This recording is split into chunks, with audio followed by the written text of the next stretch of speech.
क्या है सिद्धू? कहाँ हो मेरी जान? तुमने कल कहा था कि मुझे फोन करोगी, तुम्हारा कोई अता पता ही नहीं। मेरा फोन अटेंड नहीं किया तुमने, बड़ी फिक्र हो रही थी तुम्हारी। क्या चाहते हो सिद्धू? किस लिए फोन किया तुमने? मैंने सोचा मिलके हसरत पूरी कर लेते हैं, तो क्या ये गुनाह हो गया? मुझे तुमसे कोई बात नहीं करनी है सिद्धू। मेरा दिल मत तोड़ो तोपराक। मेरी जान, पुराना दोस्त कभी दुश्मन नहीं होता, और मैं तो तुम्हारा पुराना शौहर हूँ, यानी मेरी अहमियत ज्यादा है। क्या मसला है तुम्हें?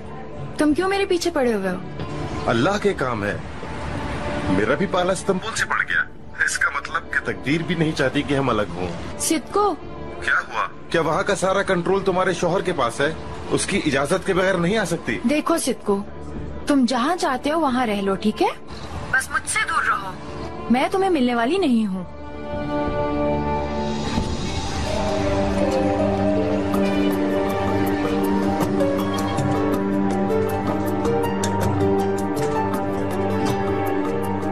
या अल्लाह खैर।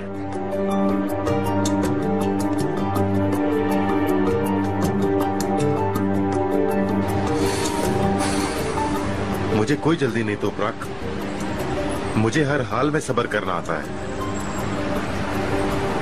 हर चीज का वक्त आता है, और हिसाब किताब का भी वक्त आएगा।